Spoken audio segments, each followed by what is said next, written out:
Assalamualaikum, halo teman-teman perawat, apa kabarnya? Baik ya, kali ini kita akan membahas soal uji kompetensi yang kaitannya dengan etik keperawatan. Oke, langsung ke soal ya. Apa prinsip etik yang dilakukan perawat pada kasus tersebut? Ya, ingat pada saat membaca kasus atau soal uji kompetensi kita langsung yang pertama kita baca soalnya, kemudian baru kita baca ke kasusnya. Oke, di sini di soal nomor 1 yang ditanyakan adalah tentang prinsip etik ya. Baru kita baca kasusnya. Seorang laki-laki usia 1 tahun dirawat di rumah sakit dengan keluhan demam. Hasil pengkajian, rewel, menangis, ingin keluar ruangan, tidak kooperatif saat dilakukan tindakan keperawatan. Perawat melakukan pengukuran suhu tubuh dengan menggunakan termometer infrared agar lebih cepat, ya, infrared ya. Termometer infrared agar lebih cepat. Prinsip etik yang dilakukan perawat pada kasus tersebut adalah apa, ya? Yang A, non-malfeasance jawabannya, kemudian accountability, veracity, fidelity, dan justice. Nah, kalau bicara tentang prinsip etik, perawat itu ada 10 prinsip etik keperawatan ya. Yang pertama ada namanya autonomi atau kemandirian. Jadi perawat harus mandiri, pasien juga kita arahkan untuk bisa menentukan sikap, kemandiriannya. Kemudian beneficence, berbuat baik. Kemudian yang ketiga justice atau keadilan. Kemudian non-malfeasance. Nah, yang ini tadi kasusnya itu jawabannya adalah non-malfeasance, yaitu tidak merugikan. Jadi apa yang dilakukan perawat mengukur suhu tubuh dengan termometer infrared kan lebih cepat ya, tetapi itu tidak membahayakan bagi pasien atau tidak merugikan bagi pasien, sehingga jawabannya adalah non-malfeasance ya. Kemudian slide veracity adalah kejujuran, kemudian fidelity adalah menepati janji.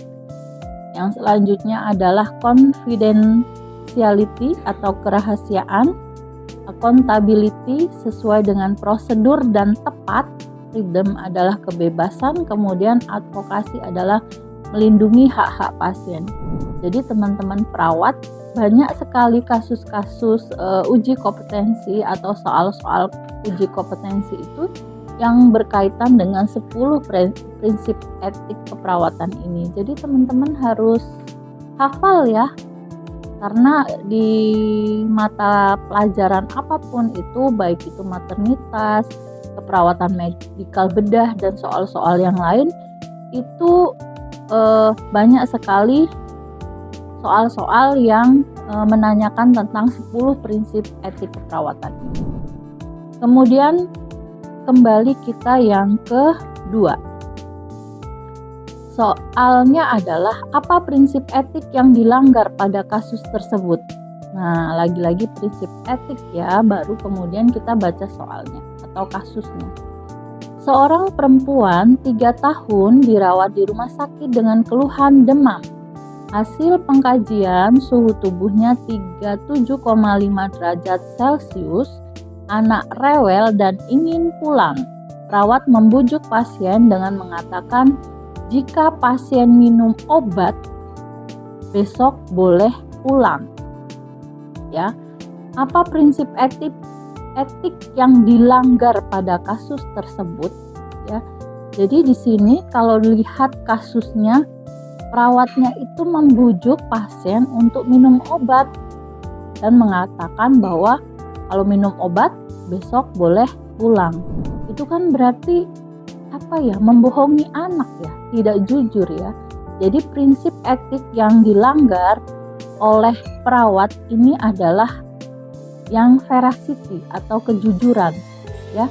Jadi perawatnya nggak jujur menyuruh anak minum obat, tapi dengan iming-iming besok boleh pulang, padahal belum tentu dia besok boleh pulang karena mungkin penyakitnya atau sakitnya masih belum sembuh.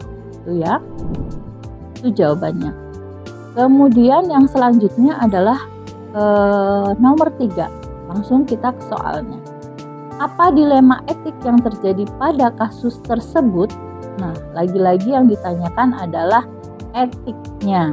Ya, kita baca kasusnya. Seorang laki-laki usia 12 tahun dirawat di rumah sakit dengan TBC paru-paru. Hasil pengkajian, anak sering bertanya kepada perawat mengapa harus selalu minum obat, dan anak ingin mengetahui penyakitnya. Namun, orang tua pasien melarang perawat untuk memberitahukan penyakitnya, ya. Jadi di sini dilema dari kasus di atas itu dilema etiknya. Jawaban yang benar adalah confidentiality. Apa itu confidentiality? Confidentiality adalah kerahasiaan.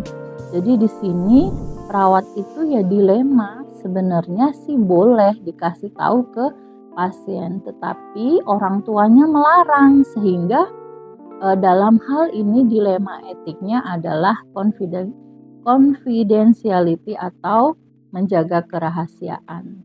Itu ya. Baik, itu saja teman-teman pembahasan kita kali ini. Apabila dirasa materi ini bermanfaat, jangan lupa like dan subscribe dan share ke teman-teman yang lain ya. Assalamualaikum.